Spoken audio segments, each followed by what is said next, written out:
Tu es plus grand que ça, que l'on dit. Jéhovah, tu es plus grand que ça, que l'on dit. Tu es plus grand que ça, que l'on dit. Tu es plus grand que ça, que l'on dit. Tu es excellent. Tu es plus grand que ça, que l'on dit. Oh, tu es. Oh, yes, Lord. Tu es plus grand que ça, que l'on dit. Tu es plus grand que ça, que je pense. Jéhovah, tu es plus grand. Matthieu chapitre 24, verset 24, je lis au nom de Jésus. Car il s'élèvera de faux Christ et de faux prophètes. Ils feront de grands prodiges et des miracles au point de séduire, s'il était possible, même les élus. Amen. Je lis encore. Car il s'élèvera de faux Christ et de faux prophètes. Ils feront de grands prodiges et des miracles, au point de séduire, s'il était possible, même les élus. Apocalypse, chapitre 13, du verset 11 au verset 17. Apocalypse, chapitre 13, du verset 11 au verset 17. Tout le monde sait où se trouve Apocalypse. Si tu n'as pas trouvé Apocalypse, tu lèves la main et tu viens devant, on va prier pour toi. Apocalypse chapitre 13. À partir du verset 11. Tout le monde y est, je lis. Puis je vis monter de la terre une autre bête qui avait 2 cornes, semblables à celles d'un agneau, et qui parlait comme un dragon.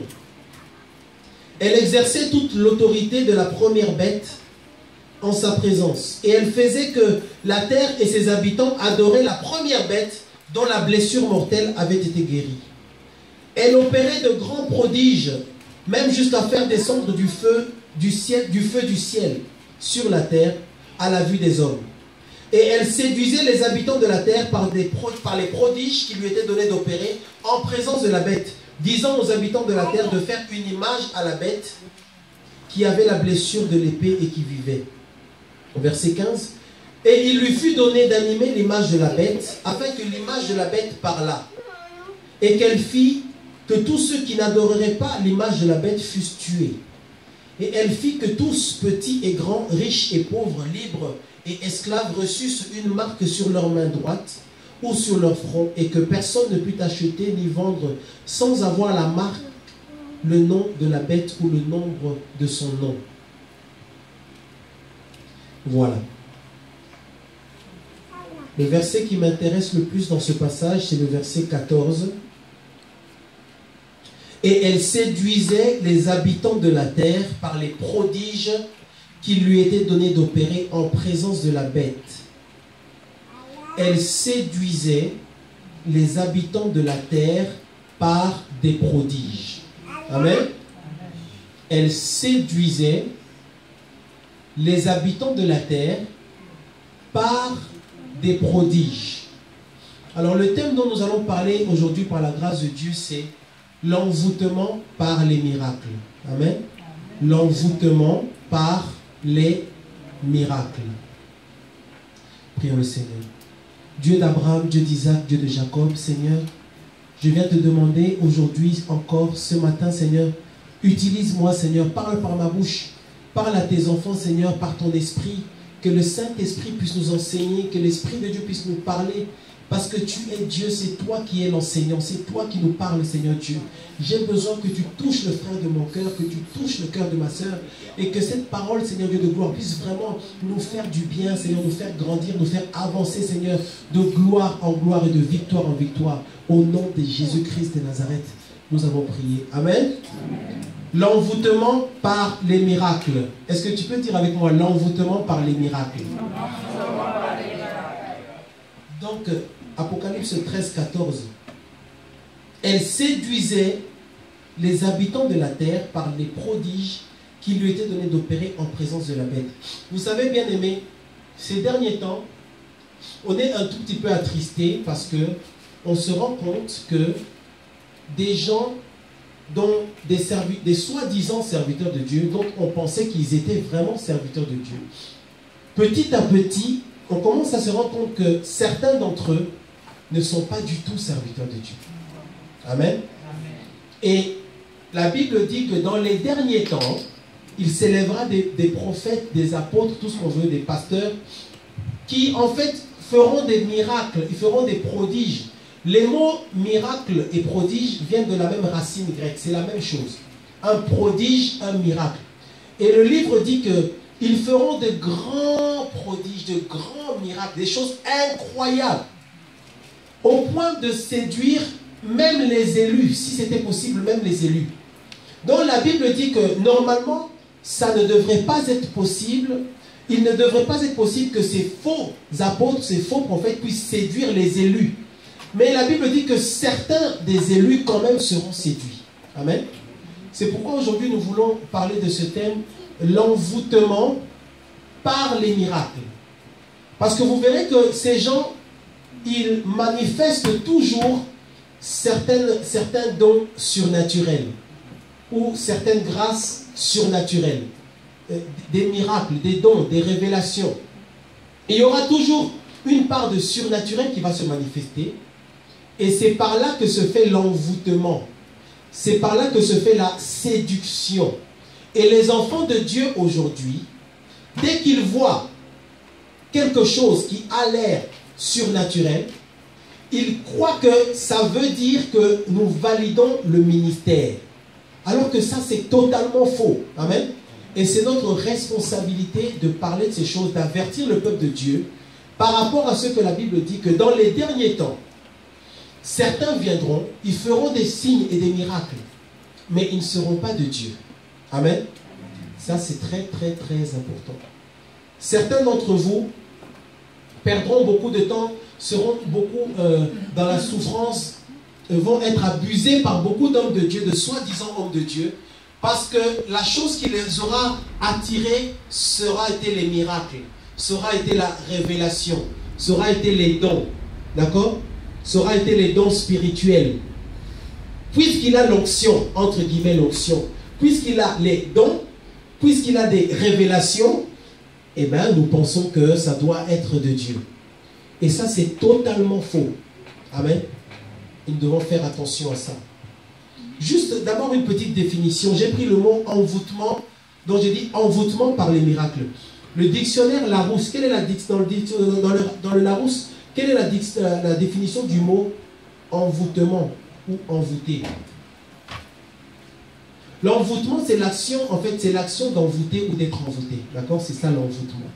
Mais envoûter, c'est quoi? Selon le Larousse, agir magiquement, le plus souvent pour faire le mal, sur un être animé.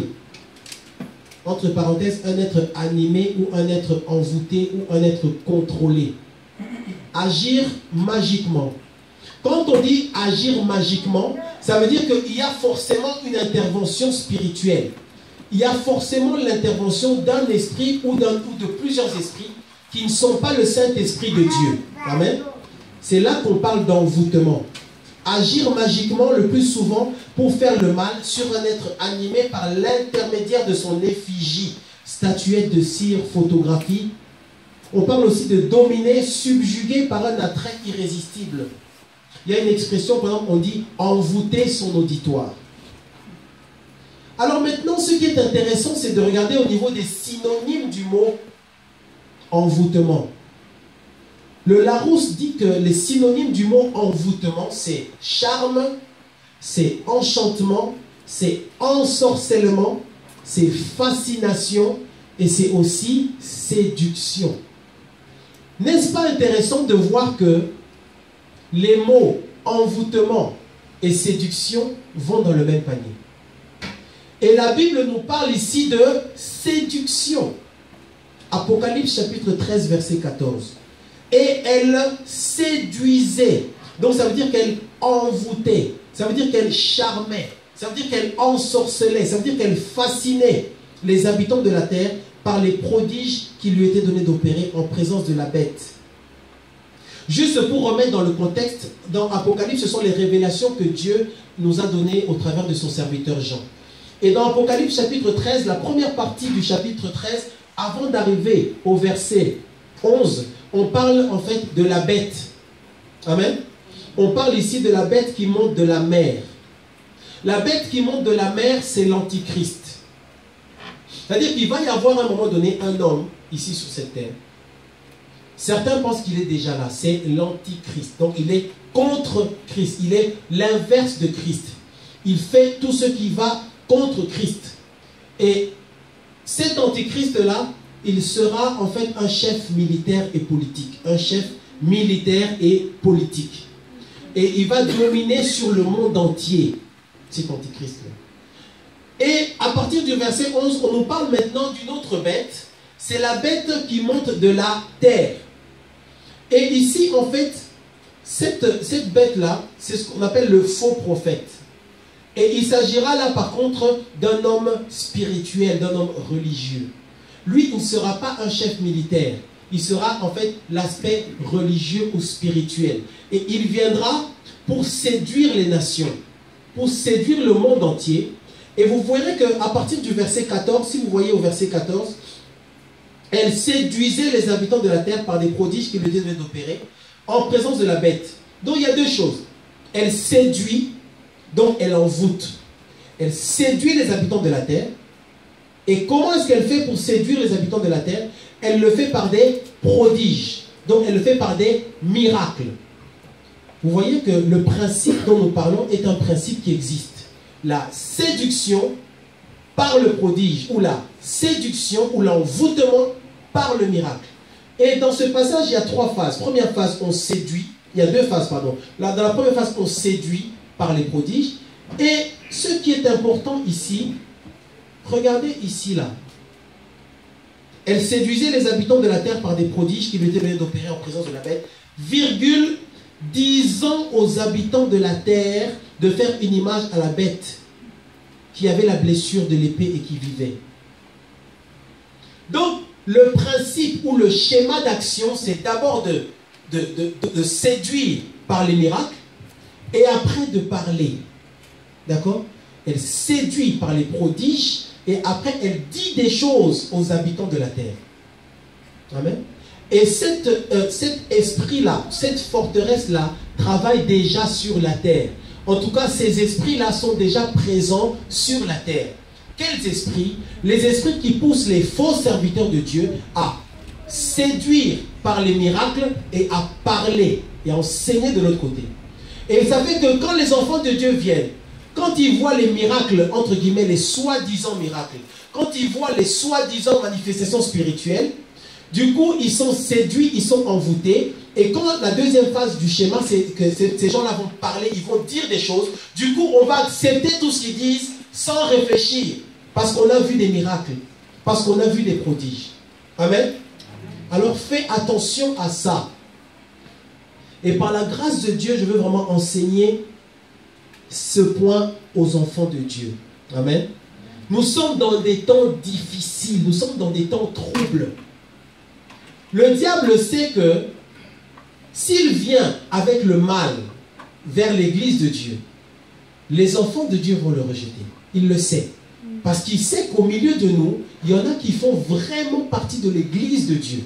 Et eux, ils ne supporteront pas le mal. Donc, il sait qu'il n'a aucune chance s'il vient en tant que diable ou en tant que mal. D'accord? Donc, qu'est-ce qu'il fait? Il vient maintenant en tant que serviteur. Il vient en tant qu'agneau. Il se présente comme un ange de lumière. Aujourd'hui, Satan prêche à la chair. D'accord?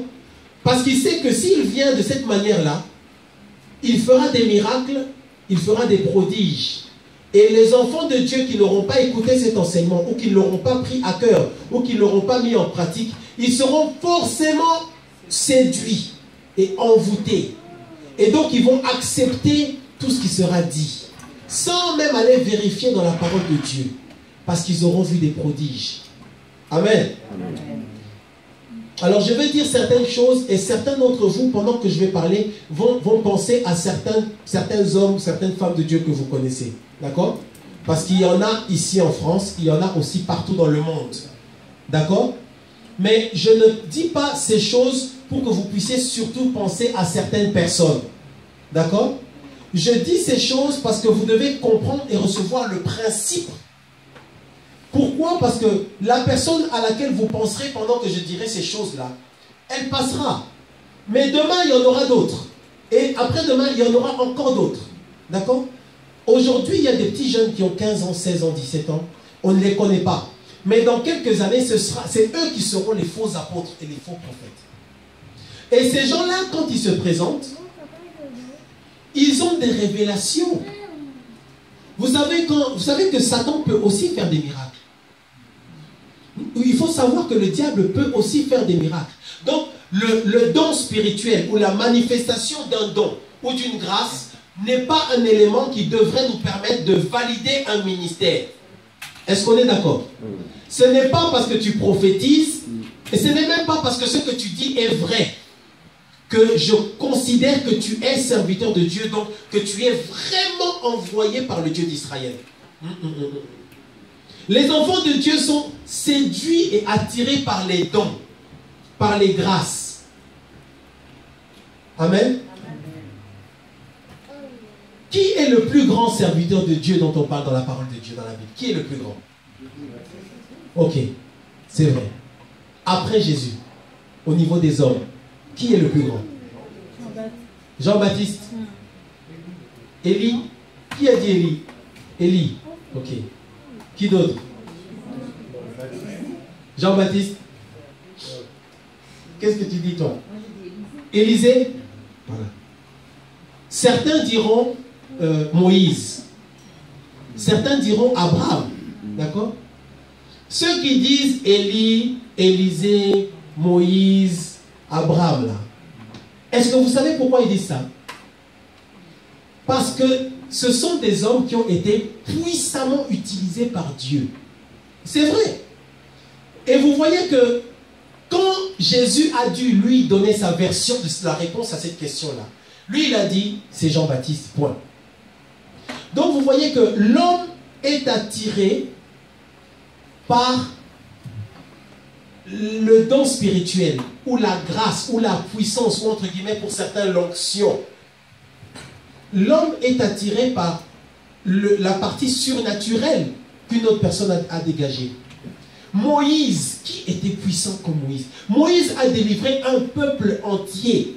Moïse n'a pas prié juste pour une personne. Moïse a prié pour un peuple entier. Il leur a dit, sors au nom de Jésus, et ils sont sortis. Vous vous rendez compte? Quelle puissance, quelle onction. Mais quand Jésus a répondu, Jésus parle de Jean-Baptiste. Pourquoi? Parce que Dieu ne voit pas les choses de la même manière que nous. Amen. Nous, on voit le don spirituel. Et quand je dis nous, je ne dis pas vous, je dis moi aussi. Avant. Avant. Mais ça, c'était avant. Maintenant, c'est fini, c'est fini, c'est fini. Si tu viens avec des dons spirituels, des grâces, tout ça, c'est bien. Assieds-toi. Ça n'a aucun impact.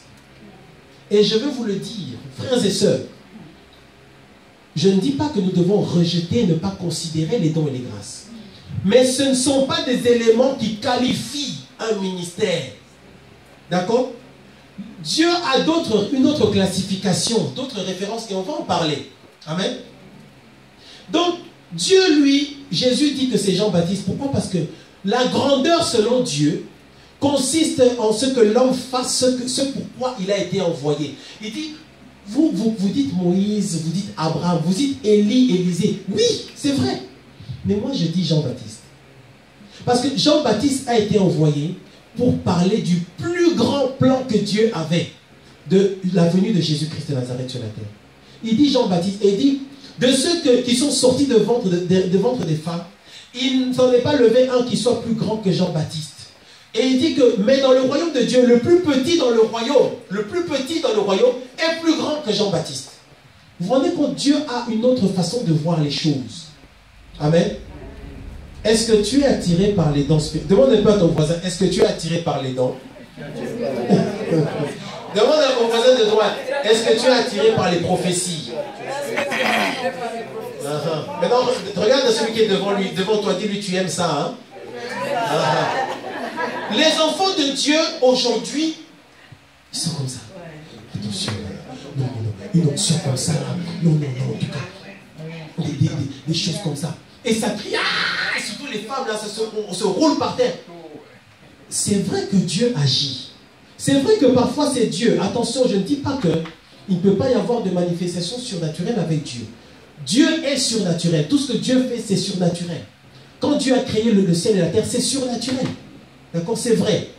Mais aujourd'hui, le diable, il vient en fait, lui-même, il se dit, bon, puisque je ne peux pas les avoir directement en frontal, je dirais, par le péché, je vais moi-même me présenter en tant que serviteur de Dieu.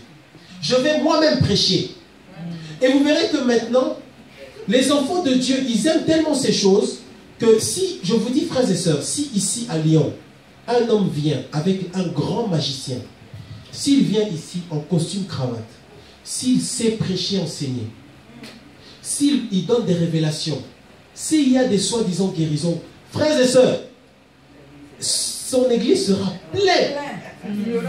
pleine à craquer. D'ailleurs, certains d'entre vous, je ferme les yeux là, ils ne seront même pas ici. Oui, pleine à... Mais, mon frère, où est-ce que tu étais? Oh non, j'étais là-bas, Là-bas, il y a le feu. Bien-aimé, je veux vous avertir aujourd'hui. Et tu ne diras pas qu'on ne t'avait pas dit ces choses. Amen. Moïse arrive devant Pharaon. Moïse prend son bâton, qui connaît cette histoire, et il le jette par terre. Le livre dit que le bâton s'est transformé en serpent. Qu'est-ce que Pharaon a fait? Pharaon, non, mais vous allez trop vite, Pharaon a d'abord commencé à rigoler. Quand vous lisez la parole de Dieu, entre deux versets là, il faut que tu entres dans la Bible. Pharaon a commencé à rigoler. Ils ont rigolé pendant 5 minutes sans s'arrêter. Et quand ils n'arrivaient plus à respirer, ils se sont arrêtés. Et puis il y a quelqu'un qui était avec Pharaon qui dit, bon, appelez-moi le petit Jean. Le petit Jean qui arrive là avec nous. Il vient. Regarde, il a jeté son bâton là, il y a un serpent là. Il a pris un bâton, il a jeté aussi. Et c'est devenu un serpent. Et la Bible dit que d'autres personnes qui étaient avec le Pharaon, ils ont fait la même chose. Ils ont pris leur bâton, ils ont jeté aussi. Donc, on ne peut pas dire aujourd'hui que ça se passe au niveau des dons, parce que Satan fait des miracles. Bien aimé, Satan guérit. Vous savez que Satan guérit. Dans le sens où tu viens avec une maladie, quand tu repars de là, la maladie n'est plus là. On doit le dire. Ça part. Mais attention, ça revient autrement. Tu as perdu beaucoup de choses. Tu as donné ta vie au diable. Ce n'est pas le sujet d'aujourd'hui. Mais sur le principe, il fait aussi des choses. Donc il est capable aussi de faire quelque chose et que cette âme se transforme en un petit chien. D'accord? Mais ce n'est pas pour ça que ça vient de Dieu. Alléluia. Est-ce que nous comprenons ces choses? Amen. Pourquoi est-ce que le diable ou la bête, ou l'esprit de la bête, ou les faux prophètes, les faux pasteurs, les faux apôtres, pourquoi est-ce qu'ils veulent absolument libérer ces dons et ces grâces spirituelles? Pourquoi? Pardon? Pour être séduit. Parce qu'ils savent que quand toi tu vas venir, quand tu vas voir, tu vas te dire non. Je reviens. Dans un mois, je reviens. D'accord? Tous les mois, je vais là-bas. Parce que là-bas, peut-être il y a quelque chose qui va se passer. Mais fais attention. Fais attention. Ce n'est pas parce qu'il y a une manifestation quelconque que c'est Dieu. Amen. Alors pourquoi il fait ça? Oui, bien sûr, pour être accepté. Mais il fait ça aussi pour prouver ou pour tenter de convaincre les enfants de Dieu que lui, Satan, que le diable, que l'autre esprit, que les autres esprits savent aussi faire des choses comme Dieu. Ou qu'ils peuvent même faire des choses plus que Dieu. Alors aujourd'hui, mon frère, ma soeur, qu'il s'agisse de prêcher, qu'il s'agisse d'enseigner, qu'il s'agisse de prophétiser ou d'avoir des révélations, vous devez le savoir, Satan peut aussi le faire. Moi, j'aime la parole de Dieu et je suis attiré, c'est vrai, par les bons enseignements, les bonnes prédications. Et un jour, je parlais de ça avec quelqu'un et la personne me dit, mais Bachi, ne sois pas attiré comme ça par les prédicateurs ou les bons prédicateurs. Hein. Et puis il me dit, mais qui peut prêcher mieux que Satan? Qui peut prêcher mieux que lui? Il connaît la Bible. Donc si dès que tu vois quelqu'un qui connaît la parole, tu cours comme ça là. Attention. Il y en a qui connaissent très très bien la parole. Amen. Ce que je veux que vous compreniez, c'est que ce qui est important, ce n'est pas le don ou la grâce ou la capacité ou l'attitude. Ce n'est pas ça le plus important. Le plus important, c'est l'esprit qui travaille derrière. Amen. Le plus important, ce n'est pas la prophétie elle-même. Ce n'est pas la révélation elle-même. Même si c'est vrai. Le plus important, c'est, mon frère, quand tu as dit que j'allais être malade et que j'allais être guéri plus tard, et que ça s'est fait, quand tu as dit ça, quel esprit parlait en toi? Si c'est l'esprit de Dieu, ok. Mais si c'est un autre esprit, c'est le diable. Mais c'est le même don. Et c'est la même grâce. Faire attention. Amen. Alors, vous verrez que, prenons Deutéronome. Deutéronome, chapitre 18.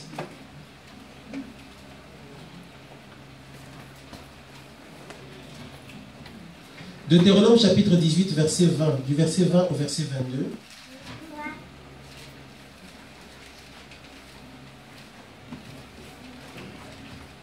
Et maintenant, avec le temps, chaque mois, pratiquement chaque mois, on découvre des gens que nous avons connus personnellement. Des gens où on s'est dit, en tout cas, ça c'est Dieu. On s'est dit, non, là c'est Dieu. On était là au premier rang, on était là comme ça. Aujourd'hui, on a vu que, c'est pas Dieu ça. Le Saint-Esprit de Dieu ne parle pas comme ça. Le Saint-Esprit de Dieu ne fait pas les choses comme ça. Il faut avoir, en fait, il faut filtrer ça et il faut en fait voir d'abord, est-ce que le Saint-Esprit de Dieu parle comme ça? Amen. Deutéronome chapitre 18, du verset 20 au verset 22. Je lis au nom de Jésus. Tout le monde y est? Mais le prophète qui aura l'audace de dire en mon nom une parole que je ne lui aurai point commandé de dire, ou qui parlera au nom d'autres dieux, ce prophète-là sera puni de mort. Peut-être diras-tu dans ton cœur, comment connaîtrons-nous la parole que l'Éternel n'aura point dite? N'est-ce pas une question pour ces temps-ci? Comment connaîtrions-nous la parole que l'Éternel n'aura point dite? Comment est-ce qu'on saura si c'est Dieu qui parle ou pas? Que dit la parole de Dieu? Quand ce que dira le prophète n'aura pas lieu et n'arrivera pas, ce sera une parole que l'Éternel n'aura point dite. C'est par audace que le prophète l'aura dite. N'aie pas peur de lui. Tu vois? Et une des caractéristiques des faux prophètes, ou des faux apôtres, ou des faux pasteurs, des faux évangélistes, des faux docteurs, tout ce que tu veux, c'est la fausse prophétie. Il va dire quelque chose qui ne va pas s'accomplir. Tu vois?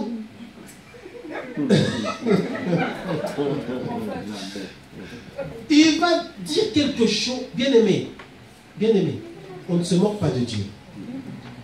Il faut qu'on arrête de nous amuser avec le Seigneur. Dieu est Dieu.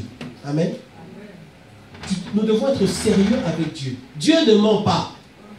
Dieu ne peut pas se tromper. Quand Dieu parle, c'est clair. Si ce n'est pas clair, ce n'est pas Dieu qui a parlé. Dieu, quand il dit une parole, mon frère, ma soeur, on n'a pas de... C'est clair. Et on le verra s'accomplir. La Bible dit qu'il veille sur sa parole. Il veille dessus. Jusqu'à ce que ça s'accomplisse. Donc, si un homme de Dieu dit une parole, une femme, qui ne s'accomplit pas, à un moment donné, on voit vraiment que ça ne s'accomplit pas. Qu'est-ce que tu continues à aller là-bas pour qu'on prie pour toi? Tu sais bien qu'il dit souvent des choses qui s'accomplissent et il dit aussi souvent des choses qui ne s'accomplissent pas. Bon, moi je vous pose une question. Entre quelqu'un qui, quand il dit quelque chose, c'est toujours la vérité. Et quelqu'un qui, quand il dit quelque chose, parfois c'est la vérité et puis parfois c'est pas la vérité. Toi, tu suis qui? Qui est-ce que tu suis? Maintenant, celui qui de temps en temps dit des choses qui s'accomplissent et de temps en temps il dit des choses qui ne s'accomplissent pas, lui, il a l'onction. Tu suis qui? Tu es intéressé par qui? Je crois que nous serons intéressés par celui qui dit toujours la vérité. Amen. Amen. Ce sont des faux prophètes. Et il y en a dans ce pays. Amen. Et le but, ce n'est pas de citer des noms. Mais le but, c'est d'être prêt. Parce qu'il y en a aujourd'hui. Demain, il y en aura encore d'autres. Dans 2 ans, dans 5 ans, il y en aura encore d'autres. C'est le plan du diable pour mettre les enfants de Dieu dans la confusion. La fausse prophétie. On peut se tromper une fois. On peut se tromper 2 fois. Mais si vous vous renseignez sur la personne et que vous vous rendez compte que de temps en temps, il a dit des choses qui ne s'accomplissent pas, pourquoi est-ce que tu vas écouter ce qu'il dit? Même s'il prêche très bien. Je vous dis que ce qui est important, ce n'est pas le prêcher, c'est un don, c'est une grâce. Ce n'est pas ça qui est important. Ce qui est important, c'est l'esprit qui est derrière. Est-ce qu'il a dit, je suis le chemin, la vérité. Donc si seulement un jour seulement tu dis quelque chose, moi je ferais comme ça ici. Amen. Si tu viens prophétiser ici, c'est bien. C'est bien, c'est une bonne chose. Nous prions que le Seigneur nous envoie de vrais serviteurs de Dieu avec toutes sortes de grâces. Mais ne mens pas. Amen. Celui qui dira seulement une fois une fausse prophétie. Moi je saurais que non. Mais quand tu as dit, qui a parlé? Qui a parlé? Dieu dit, quand tu verras que ce qu'il dira ne s'accomplira pas, tu sauras que ce n'est pas Dieu. Parce que quand Dieu dit quelque chose, il n'y a pas de discussion. On le verra s'accomplir. Amen. Il ne faut pas qu'on vous dise, mais non, parfois il faut voir. Non, tu sais, non, Dieu n'avait pas bien expliqué. Dieu, en fait, non, tu vois, il faut examiner ce qu'on a dit là. Tu vois, non, frère. On essaie de cafouiller là. Oui, frère. J'avais une question en fait. C'est-à-dire quelqu'un qui commence à découvrir, par exemple, un don de prophétie. Moi, si je me trompe, cette personne, elle peut être amenée à faire souvent beaucoup d'erreurs parce qu'elle ne maîtrise pas son don. Oui. Et peut-être des fois dit des choses qui vont venir de Dieu, ne pas venir de Dieu. C'est-à-dire qu'elle est sincère, mais pas une fausse prophétie. Non. Non. Oui, attention. C'est pour ça que quelqu'un qui vient, par exemple, imaginons quelqu'un vient ici, un jeune homme, une jeune femme ou un frère qui a un don quelconque. Au début, il faut que je sois sûr qu'il maîtrise son don, sa grâce. Donc, au début, on le laissera travailler, mais on saura que... Et qui dit, je suis prophète. Hein? On va attendre qu'il grandisse. Parce que c'est vrai, il faut maîtriser le don.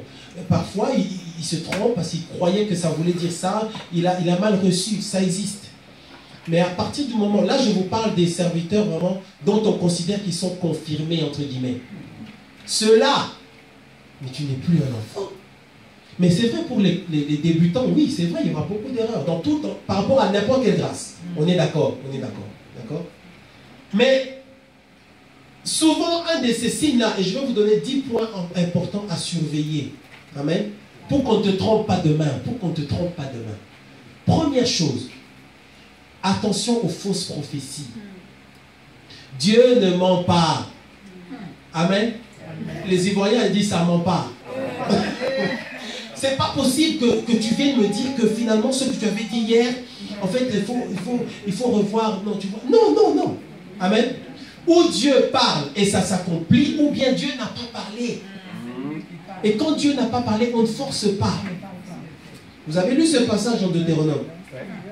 Ils ont posé la question, mais comment est-ce qu'on saura que Dieu a parlé ou qu'il n'a pas parlé?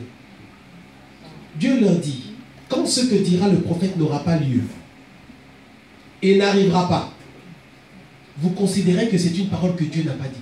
Le prophète aura parlé par audace, par fierté, par orgueil, par manipulation, par séduction, par envoûtement. Il veut t'envoûter avec ça. Donc, toi, tu arrives là Et les mauvais esprits lui disent, elle est passée là, elle est passée là, et là comme ça, elle a fait ça, ça, ça. Et il te dit, moi un jour, j'étais avec ce genre de... Vous savez, moi je suis un homme très béni, vous savez ça. Je suis un homme très très béni. Alors pourquoi je dis que je suis un homme béni? Je vais corriger tout de suite, frère Badji. Parce que Dieu m'a fait grâce de rencontrer des vrais serviteurs de Dieu, des vrais. Dieu m'a fait cette grâce-là. J'en ai vu pas beaucoup, mais quelques-uns que je connais encore aujourd'hui. De vrais serviteurs de Dieu. Pas forcément très connus, pas forcément sous les médias, mais homme de Dieu authentique, qui a maîtrisé son don. Il sait ce qu'il a, il sait ce qu'il n'a pas. Il sait là où il commence, il sait là où il s'arrête. Quand Dieu n'a pas parlé, il ne te dit rien. Mais si jamais il te dit que Dieu a dit, oh, je t'ai dit. Est-ce que tu as déjà rencontré un homme de Dieu? Hein? Il ne parle pas tout le temps. Il ne va pas tout le temps te dire des choses. Mais si un jour il te dit, j'ai vu ça et ça et ça, il raccroche. Au début, tu ne vois rien. Quelques mois, quelques semaines après, un jour, tu vas te dire, mais il avait dit, hein? Je te dis, peut-être plusieurs années après, c'est ça les vrais hommes de plusieurs années après, il y a quelque chose qui va se passer, tu te dis, hé, mais il m'avait dit ça, lui, vraiment non. Et c'est là que tu vas reconnaître, ça c'est un homme de Dieu. Lui, il ne va pas te rappeler toutes les deux semaines. Bon, alors, est-ce que c'est ça? Non, non, il a dit ce qu'il a dit, il se tourne, il part. Mais ce qu'il a dit là, comme ça vient de Dieu, ça s'accomplira. J'ai vu des vrais hommes de Dieu. Mais, j'ai aussi rencontré de faux serviteurs de Dieu. Ils ont aussi les dons, ils ont les grâces. Certains d'entre eux, il y en a ici, vous les connaissez. Ils ont les dons, ils ont les grâces. Au début, on s'est dit, celui-là, waouh, gloire à Dieu, waouh, waouh. Aujourd'hui, on se dit, oh, regarde. Et je vais vous dire pourquoi est-ce qu'aujourd'hui on dit ça. Je vais vous dire ça, d'accord? Un jour, j'étais avec un homme de Dieu dans une chambre d'hôtel, un soi-disant. Et il me dit, tu as une guitare, toi tu as une guitare. Chez toi à la maison, tu as une guitare. Je dis, oui, c'est vrai que j'avais une guitare. Puis il me dit, dans ta chambre, tu as une guitare.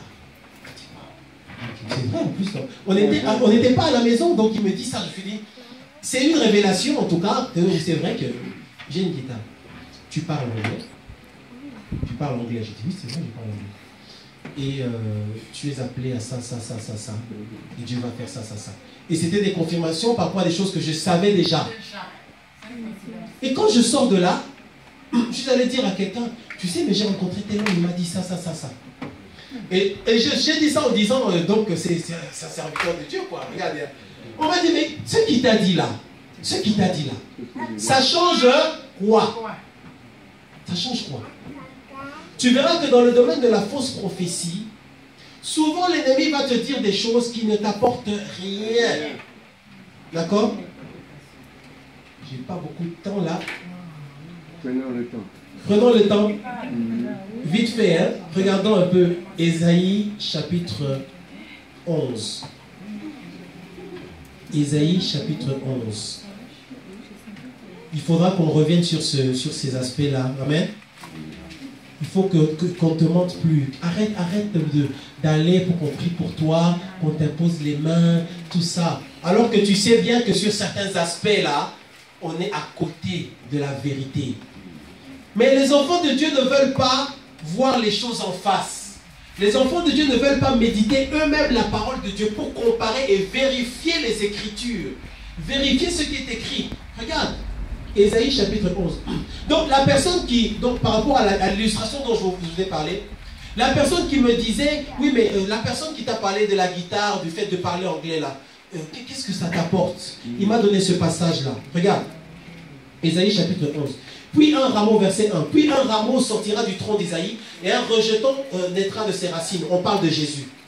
L'esprit de l'Éternel reposera sur lui. Esprit de sagesse, esprit d'intelligence, de conseil, de force, de connaissance, de crainte de l'Éternel. Il respirera la crainte de l'Éternel. D'accord? Ça, ce sont les caractéristiques, les choses, les indices qu'on doit retrouver dans un ministère quelconque. Ou même dans un don, dans une grâce. Quand on prophétise quelque chose sur toi, il faut que tu retrouves ces choses-là. Le but, ce n'est pas seulement de te dire des choses sur ton passé. Il faut que ça t'édifie. Amen. Dans le passage où on parle des dons spirituels, on dit qu'il a donné, il y en a qui sont apôtres, il y en a qui sont prophètes, il y en a qui ont beaucoup de choses. Il a donné plusieurs dons. La Bible dit que c'est pour l'édification de l'église. Donc quand on exerce sur toi un quelconque ministère, il faut que tu sentes que ça t'édifie. Alors il m'a posé la question, mais ce qui t'a dit là, l'anglais, la guitare, tout ça là, en quoi est-ce que ça t'édifie? En quoi est-ce que, oui, tu as ça, d'accord. En quoi est-ce que ça t'édifie? Tu vois que les mauvais esprits, parfois, ils veulent en fait juste te dire des choses pour gagner ta confiance. C'est là qu'on est déjà dans l'envoûtement. Amen. On n'est pas dans le service pur de Dieu, on est dans l'envoûtement. Donc, premier point à surveiller, c'est la fausse prophétie. La fausseté. Si tu entends qu'il y a quelqu'un qui a prophétisé quelque chose quelque part, et que ça ne s'est pas accompli.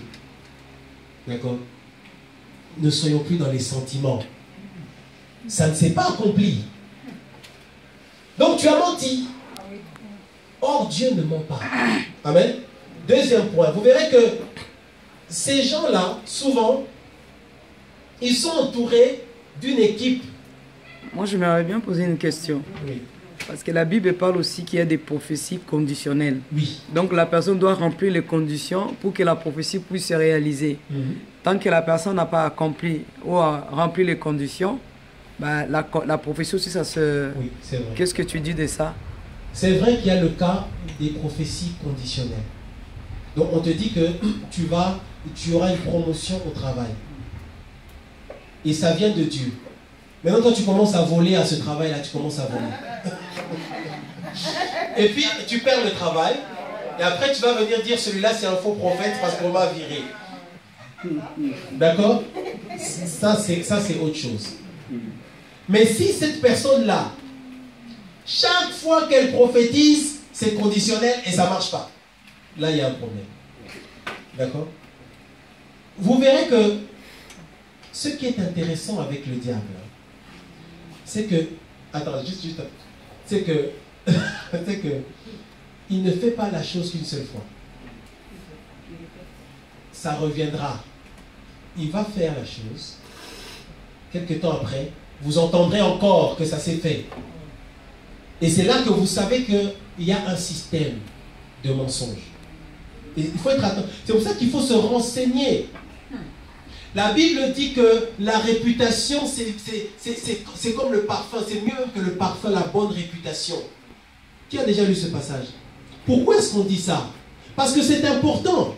Renseigne-toi sur la personne. Si donc, tu vois qu'il y a on parle beaucoup de mensonges, fais attention. Ne va pas te livrer comme ça. Amen. Oui, sœur. Moi, je voulais juste savoir, parce qu'il y a des pasteurs, enfin, des hommes de Dieu aussi, qui prophétisent, mais la prophétie, elle est dans son temps. Il y a un temps pour que la prophétie s'accomplisse. Mais nous qui sommes des chrétiens, souvent, on est aussi très pressés que cette prophétie s'accomplisse et donc on juge très vite. Oui, c'est vrai. C'est vrai qu'il y a certaines prophéties, si c'est court dans 10 ans. Donc tant qu'on ne sera pas au temps fixé, tu ne verras pas l'accomplissement. C'est vrai. Oui. Est-ce qu'un homme de Dieu doit donner une date? Non. Moi, j'étais quelque part, j'avais un problème tenace. On me disait en été, tu vas te marier. C'est lui-même, hein? Été arrive, rien. Hiver, tu vas te marier. Il n'y a rien. Et un jour, je me suis énervée. Je lui ai demandé, mais dans quel esprit tu pries? Parce que je me posais des questions. À un moment, j'étais troublée. Tellement j'étais perturbée et je me renseignais auprès de lui, auprès d'une sœur qui a commencé l'église avec lui. Or, quand j'ai commencé à fréquenter cette sœur, son groupe qui était autour de lui me disait, c'est une grande menteuse. Or, cette fille, elle connaissait tout. Elle m'a dit, Dieu, elle était musulmane, elle était devenue chrétienne. Ma soeur, je n'ai rien à te dire. Elle-même, elle commençait à se retirer. Dieu te montrera. Et moi-même, j'ai vu des choses. C'est pas tout ce que vous prêchez, tu prêches ce matin. ça coïncide avec tout ce que j'ai vécu. C'est pas que je n'arrive pas à me tenir sur la chaise. Ma soeur même est venue dans cette église, elle a dit non, il y a trop de comédie. Moi, je n'ai jamais fait les églises évangéliques, j'étais catholique. Et à un moment donné, je ne partais plus. Et quand j'ai commencé à venir, pour moi, oh là là. C'est ça, c'est ça. C'est tout à fait, c'est pour ça qu'il faut... Et c'est à cause des dates là, comme je vois. Alors, Au niveau des dates, si Dieu peut donner des dates précises. S'il donne une date, on la note. S'il ne donne pas une date, c'est Dieu. S'il n'avait pas donné de date, c'était bon. Je pourrais être patient. Tu as raison, tu as raison. Même s'il ne venait pas de Dieu. Mais comme il n'a pas donné... Hiver arrive, rien. Et ça, c'est le mensonge. Ça, c'est le mensonge. Automne. Voilà. On est d'accord. Ça, c'est faux. Et pour ça, je dis le jour que je le crois, il est moi avec moi. Non, c'est pas... Faut pas faire les choses comme ça. Ça, c'est la colère spirituelle. On reparlera. Il faudra qu'on parle de ça. Donc, nous reprenons. La fausse prophétie. D'accord? En fait, je vous parle de quoi je vous parle? Je parle de quelqu'un qui dit aux États-Unis, en telle année, telle personne, disons, quelqu'un qui dit en 2000, je dis n'importe quoi, c'est juste un exemple. Quelqu'un qui dit en 2020, aux États-Unis, il y aura une élection présidentielle. Moi, je dis que Dieu a dit que le président, ce sera Frère Claude. 2020 arrive, il y a les élections présidentielles et Frère Claude n'est pas devenu président. Qu'est-ce qu'on fait? Faut quoi? Faut quoi? Ça c'est pas. Donc le terme ou l'échéance ou la date est arrivé, l'événement est arrivé, ça s'est pas fait. Donc on a vu clairement que ça s'est pas fait. Mais si c'est une prophétie ouverte, il y a des prophéties qui sont ouvertes au temps. Et là, c'est vrai qu'on attend. Il ne faut pas prématurément dire que ce n'est pas Dieu. Attention. D'accord? Mais un menteur ne ment pas une seule fois. Ça, c'est un proverbe de Frère. Il ne ment pas une seule fois et puis c'est fini. Non. Il rementira encore. C'est un système. S'il voit que ça marche. S'il voit que ça marche. C'est ça l'envoûtement. Mais ça peut être aussi vrai si l'homme de Dieu est rappelé sort de tels propos, et que l'autre, en revanche, est pressé, fait autre chose qui est contraire à la volonté de Dieu, ça peut aussi les disqualifier. Et il y a certains hommes de Dieu aussi qui sont des hommes de Dieu, réellement des hommes de Dieu, qui ont été appelés et en retour, ils ont fait des choses qui n'étaient pas des dieux. Ils ont ramener toujours le même système, mais là par contre ce n'est plus l'esprit de Dieu qui agit, mais c'est l'esprit de Satan, mais ils ne seront plus contre. Tout à fait. Là se trouve le danger. Oui. L'esprit d'égarement. Mais pour nous, à ce moment-là, c'est pas l'esprit de Dieu de toute façon. Donc c'est vrai qu'il y a tous. C'est vrai que là en fait, vous voyez, vous me parlez des exceptions ou des cas où en fait la prophétie ne s'accomplit pas, alors qu'en fait elle venait vraiment de Dieu. Ça c'est autre chose. C'est pas le sujet d'aujourd'hui, mais c'est autre chose. Mais là, je vous parle des cas où vraiment le proverbe, ce proverbe-là, ça vraiment s'applique. Le proverbe qui dit que un menteur ne ment pas une seule fois. Ça reviendra. Ça reviendra. Il mentira encore et encore. C'est comme le voleur qui revient toujours. C'est comme le voleur qui revient. Voilà. Toujours au lieu du crime. Voilà. L'ennemi tu crois que tu crois que Satan dans ta vie, il va t'attaquer une seule fois et puis c'est fini? Ça reviendra encore. Bon, alors avançons dans le message. Le deuxième point, vous verrez que ces gens, ils s'entourent de fanatiques. Ils s'entourent d'une clique, d'un groupe de gens, et dont la plupart sont des ignorants, des jeunes dans les choses de Dieu, qui ne connaissent pas la parole. Et qui vont le soutenir quoi qu'il arrive. D'accord? Et c'est là que nous, enfants de Dieu, devons être capables toujours de revenir dans la parole. Frère, attends. Attends. Tu as prophétisé, mais attends. Regarde. L'homme de Dieu doit marcher dans la douceur. Tu vois? Mais malgré ça, les fanatiques, pour eux, douceur, pas douceur, orgueil, pas orgueil, ça ne les concerne pas. Pour eux, c'est lui qui est devenu le Saint-Esprit. Et ces gens-là, ils deviennent des gourous dans leur groupe. D'accord? Dieu peut donner à un homme de l'influence, de l'importance, c'est vrai. Mais cet homme-là ne remplacera jamais l'Esprit de Dieu. Un jour, David arrive quelque part et on a commencé à l'insulter. David et les serviteurs, les gens qui étaient avec David, ils lui ont dit, est-ce que tu veux qu'on l'attrape cet homme et qu'on le saisisse, tout ça? David a dit, non, non, laissez faire. Peut-être que c'est Dieu qui lui a demandé de parler comme ça. Mais l'homme dont je parle, si jamais on le critique, si jamais on lui demande de rendre des comptes, il se met en colère parce qu'il est orgueilleux. Tout le monde peut se tromper. Mais l'orgueilleux, c'est celui qui, quand il se trompe, quand bien même il se trompe, il ne reconnaîtra jamais qu'il s'est trompé, jamais. Et il va pousser les fanatiques, les petits jeunes là, à venir parler, faire du bruit. Et c'est charnel. D'accord? On est dans le... et là, on a affaire encore à un faux prophète, à un faux serviteur de Dieu. D'accord? Vous verrez que ces hommes-là vont avoir une œuvre dans laquelle il y aura beaucoup de confusion. La confusion.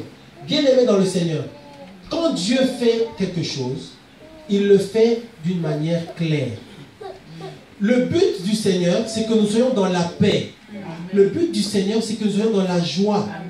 La Bible dit que quand Jésus voyait les foules, il était ému de compassion. Il veut nous encadrer, il veut nous faire du bien. Il ne veut pas qu'on soit dans la panique.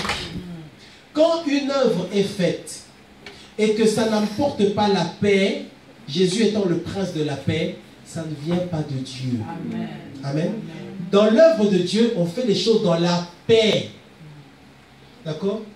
Je ne peux pas prendre un livre, écrire un livre, diffuser un livre, et que ce livre-là, en fait, ça amène beaucoup de confusion. Beaucoup de confusion. Ça égare les enfants de Dieu.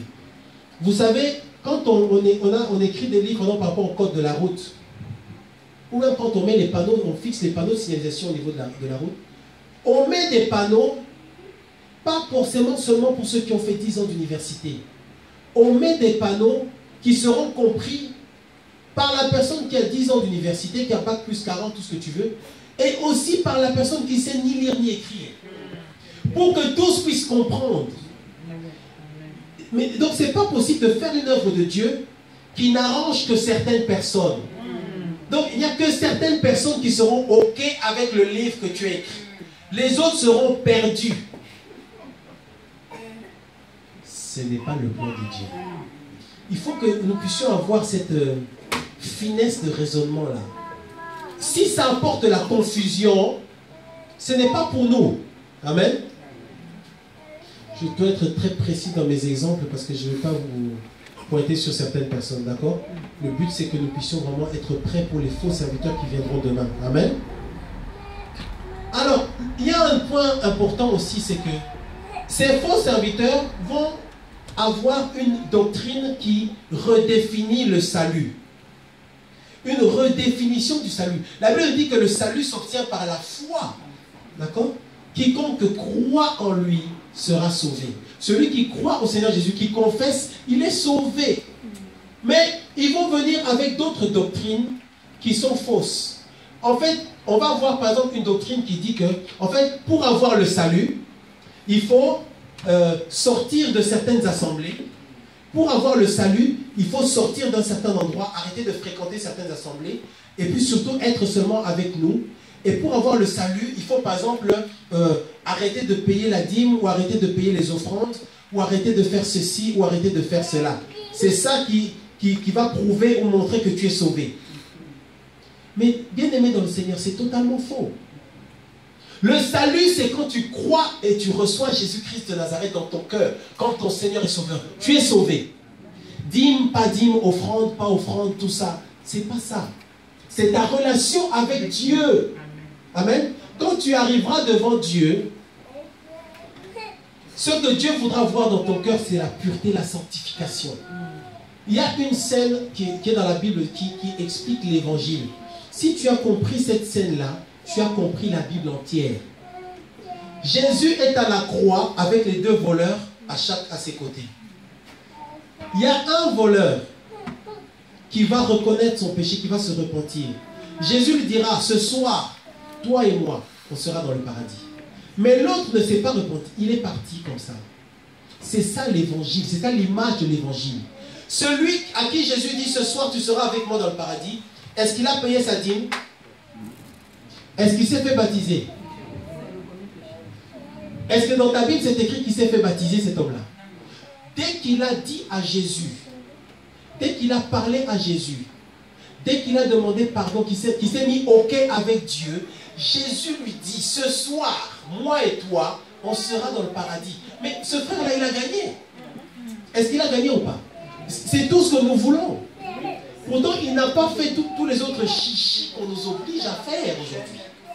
Donc Dieu, tu vois, Dieu voit les choses d'une manière différente. Quand on ne t'impose pas, il faut absolument que tu sortes de là, il faut absolument que tu fasses ça, et il faut absolument que tu fasses les choses comme nous on dit qu'il faut les faire. Si jamais tu ne fais pas les choses comme nous on dit qu'il faut les faire, alors tu es dans le faux. Ça c'est pour dominer sur les gens. Et c'est ça sont les techniques des faux prophètes, des faux apôtres. Qu'on ne te dise pas que tu dois absolument vivre ta vie chrétienne d'une certaine manière, qui est définie par eux-mêmes. Non. Le critère, c'est péché ou pas péché. Ce n'est pas des habitudes des hommes. Amen. Amen. Vous verrez qu'il y aura beaucoup de contradictions dans ce qu'ils font. Contradictions. Dieu ne se contredit pas. Parfois, dans la parole de Dieu, on a l'impression qu'il y a des contradictions, mais Dieu ne se contredit pas. Vous verrez des contradictions du genre, c'est juste un exemple, sachant qu'il peut y en avoir plusieurs. Quand on sert Dieu, il y a normalement une constance.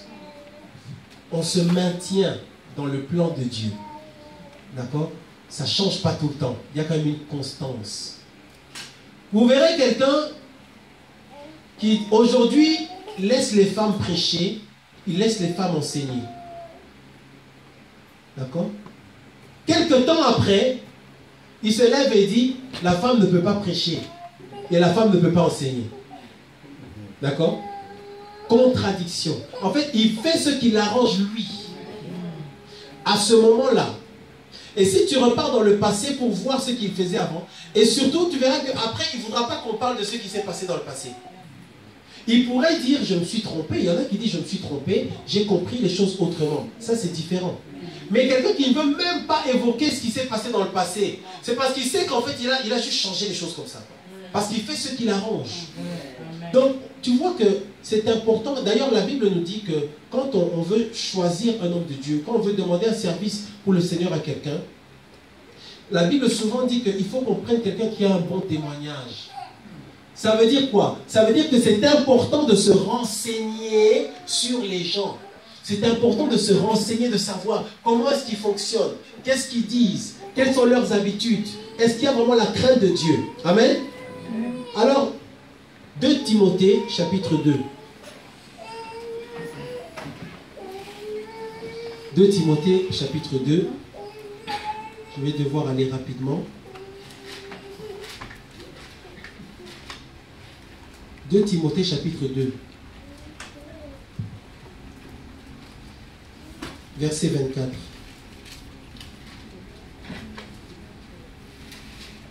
Je lis au nom de Jésus. 2 Timothée chapitre 2 à partir du verset 24.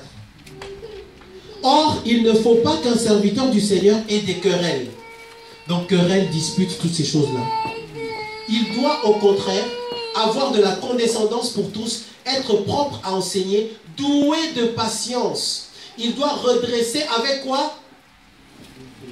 Douceur les adversaires, dans l'espérance que Dieu leur donnera la repentance pour arriver à la connaissance de la vérité, et que revenus à leur bon sens, ils se dégageront des pièges du diable qui s'est emparé d'eux pour les soumettre à sa volonté. Il ne faut pas que le serviteur de Dieu ait des querelles, des disputes, des histoires, des affaires. Ça bouge, ça remue là-bas, il y a des coups. Est-ce que Dieu travaille vraiment comme ça? Non. Hein?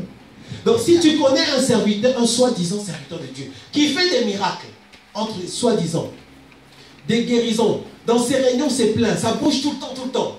Mais il y a une réputation de chaud là. Attention. Le livre ne ment pas, Dieu ne ment pas. Amen. Il ne faut pas qu'un serviteur du Seigneur ait des querelles. Il doit redresser avec douceur. Il ne doit pas redresser avec agressivité. Il ne doit pas essayer de redresser en forçant les gens, en insultant les gens, en étant impoli. Le Saint-Esprit de Dieu ne rend pas impoli. Est-ce qu'on est d'accord? Vous voyez que parfois c'est dans des petites choses. Le Saint-Esprit ne rend pas orgueilleux. Il faut qu'il y ait l'humilité. Tu vois un soi-disant apôtre, prophète, tout ça, là, évangéliste. Il fait beaucoup de choses. Mais tu ne vois pas, tu ne perçois pas l'humilité. D'accord? On a un problème. Est-ce qu'on a un problème ou pas? Il y a un problème. Tu ne vois pas l'humilité. Vous savez, l'humilité, hein, c'est laisser Dieu faire, laisser Dieu nous défendre. Donc en fait, c'est ne pas se donner d'importance. Laisser parfois qu'on t'insulte, qu'on te critique. Parce que c'est Dieu lui-même qui répondra à ta place. L'humilité, c'est se mettre en retrait. Je laisse Dieu, Dieu agira lui-même. Et comme ce que tu fais vient vraiment de Dieu, Dieu prendra ta défense. Mais si tu dois te défendre toi-même, regardez, ça c'est un signe qui est important. Si tu vois qu'un soi-disant serviteur de Dieu, lui-même il veut se défendre. Oui. D'accord? Et avec force, hein, vraiment il va se défendre, il va parler vraiment quoi. Un vrai serviteur de Dieu, il parle un tout petit peu et puis il s'arrête. Il dit, frère, je fais certaines choses et tu me critiques pour ces choses-là. Mais je ne veux même pas me débattre sur ces choses-là. Parce que celui qui m'a demandé de faire ces choses-là, moi-même, je ne le comprends pas. Donc toi, si tu veux toi-même parler, débrouille-toi avec lui. Va voir avec Dieu et tu verras comment ça se passe. Mais s'il doit lui-même se défendre ou amener des gens pour se défendre, si quand il y a des problèmes, il y a des querelles, tout ça, dans le langage, on va sentir des paroles du genre, oui d'ailleurs nous aussi on peut aussi boxer, hein. On peut aussi vraiment boxer et puis commencer à se donner des coups de poing, des choses comme ça. Et là, tu te dis, mais est-ce que vraiment le Saint-Esprit de Dieu, il parle comme ça? Vraiment? Ou ça devient charnel. Dans les disputes, dans les querelles. La Bible dit que l'homme de Dieu ne doit pas être dans les querelles. Donc vous verrez l'orgueil, vous verrez l'impolitesse. Ils sont hautains. Lui, il peut critiquer les autres. Lui, il peut parler des autres. D'ailleurs, lui, il le fait très bien. D'accord? D'ailleurs, lui, quand il commence à parler des autres, les autres tremblent. D'accord? Mais on ne peut pas parler de lui. Celui qui parlera de lui, hein, on va lui faire sa fête. Donc, ils vont faire une fête.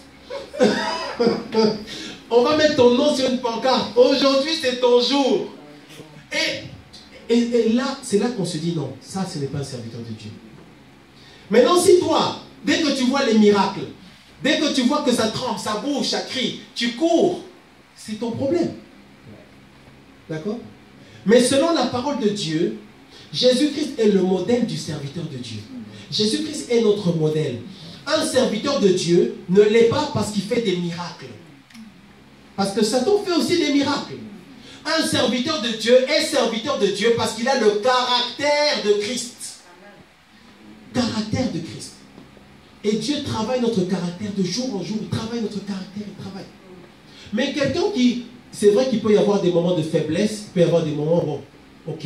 Mais si ça continue comme ça, 1 an, 2 ans, 3 ans, 4 ans, 10 ans, 15 ans, avec cette réputation-là, c'est que tu es comme ça. D'accord? À un moment donné, on arrête d'essayer de trouver des justifications.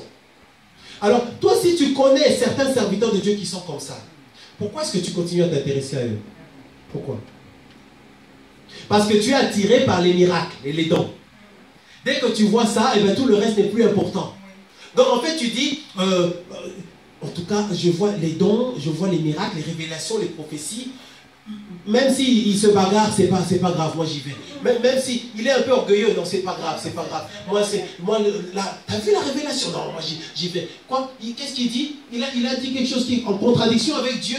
Ah, c'est pas grave, la prophétie là qu'il a donnée. Et tu avances, tu avances, tu avances. Dans les derniers temps, Et c'est ça. Et donc quand tu es comme ça, tu dois savoir, tu es déjà séduit. Tu es envoûté. La séduction par le miracle. Donc ils utilisent le miracle pour te séduire. C'est pourquoi moi je vous conseille, s'il vous plaît, frères et sœurs, quand tu vois un don se manifester, je ne dis pas qu'il faut forcément le rejeter, mais que ce ne soit pas quelque chose qui touche ton cœur. Pars en paix et ne tremble pas. Si tu vois qu'il essaie de te faire trembler, tu dis, s'il te plaît, frère, ne me fais pas trembler. S'il te plaît, ne me fais pas trembler. J'ai vu, oui, j'ai vu. Mais est-ce que je peux rentrer chez moi? Non, mais écoute, tu as vu? Oui, j'ai vu le miracle, j'ai vu. Mais est-ce que je peux? Je vais aller prier à la maison et Dieu me dira ce qu'il faut faire. D'accord? Les dons. Oh, les dons, non. Il faut absolument que je sois là. Les dons. Si un homme vient et qui dit, frères et sœurs, je vous invite tel jour, est-ce que je peux avoir 15 minutes, juste encore 15 minutes? Je vous invite tel jour chez moi et on va parler de Jésus-Christ de Nazareth. On va seulement parler de Jésus. On va prier, parler de Jésus. Il y aura 3, 4, 5 personnes. Mais si c'est quelqu'un qui a les miracles, qui a les révélations, où ça bouge, ça tremble, 700 personnes, les gens seront là, plein. Tu vois? C'est la technique de Satan dans ces temps-ci, frères et sœurs.